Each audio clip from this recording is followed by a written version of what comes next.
Welcome, people of the World Wide Web. So it is almost the weekend for a change. Yes, it's a Friday. It's a Friday movie review because I've seen 3 movies over the span of the past week, potentially even 4. As of the recording of this video, there's one potentially I may get to see. So as the title would show, this is The Roses, which is essentially a remake of The War of the Roses. I've never seen the original, didn't even know it was a remake until looking up afterwards. So this comes from director Jay Resch, who is mainly from Meet the Fockers and Dinner with Schmuck. So he has that kind of comedy element of which kind of fits in with this movie. It's an hour and 45 minutes long. Stars Olivia Colman as Ivy Rose and Benedict Cumberbatch as Theo Rose. These are the 2 parents that get together. You kind of have their story, and then it kind of descends into a very chaotic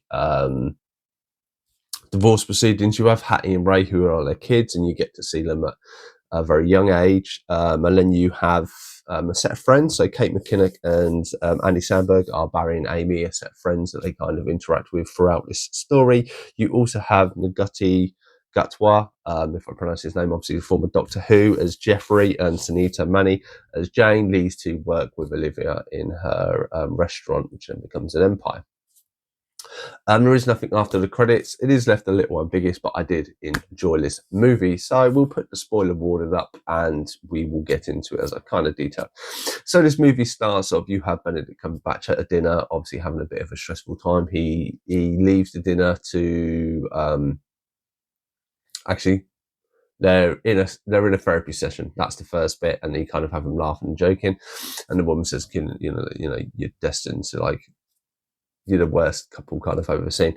Anyway, then it flash forwards to when they first met. So, as I said, he's at Benedict Cumberbatch's Theo's at a dinner. He is very stressed out. He goes into the kitchen area, which, you know, is always accessible. And this is where he meets Olivia Colman's character.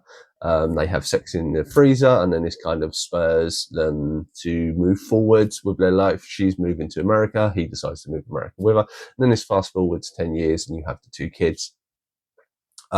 This has all been built into Benedict Cumberbatch having this building a architecture like genius. He's built this kind of boat museum, and that's where the first little bit of the story goes. This is kind of him finishing, and unfortunately the boat fails. There's a massive storm and it all collapses.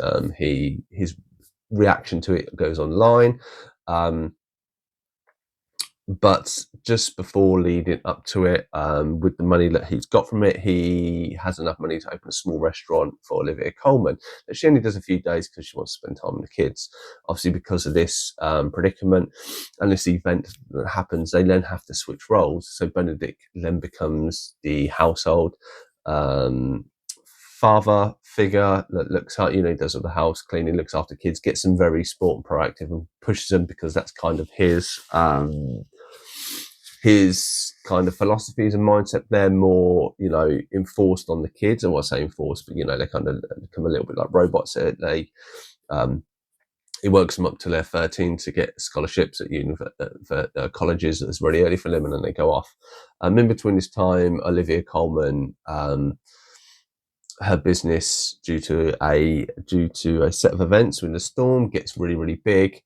She starts opening chains, starts going and doing all these frivolous things, and it's kind of their journey. And, you know, they kind of come at odds because obviously they're doing stuff and they're not seeing the kids go off really early. Then the 2 of them are left. And then little things start to get under their skin, as Benedict has spent most of the time and a lot of money building his house, which culminates in a party that goes wrong. And then at the end of the party, essentially they then decide to divorce.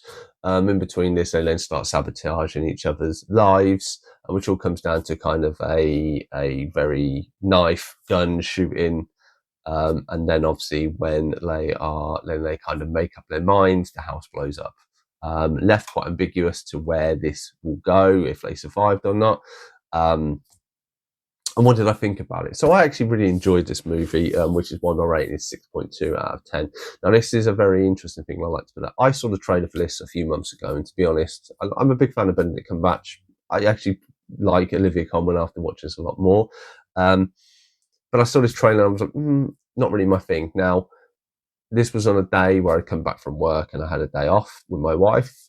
This was the kind of only thing that appealed to her. So we went to see it as a couple. And actually, I think this is very much that sort of thing, that sort of coupley type film, date film, or you have a good friend that you like a good laugh with. This is the sort of movie to go with them. And I think having someone there with you that enjoys it makes it more of a better experience. I'm not saying it's the world's most amazing movie. I say there are bits like the kids are kind of robotic and, they didn't necessarily have a functional part because even when they get divorced, it's stuff.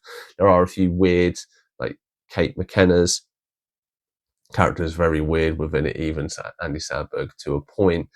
Some of their friends are a bit obnoxious. I don't think some of that stuff worked. The visuals of it and the relationship between Olivia Colman and Benedict Cumberbatch's characters really well. I think they had good on-screen and off-screen chemistry from what I've seen of the movie and stuff like this. Left ambiguous, the amount of gas that gets in the house and stuff, and they're dead, which is kind of, notice there is kind of something foreshadows it earlier in the thing. Be interested to watch the old movie and go to back, but have you seen this movie? What did you think? Let me know your thoughts and feelings in the comments down below. Otherwise, I've been Screen Time, and I should definitely see you in the next one.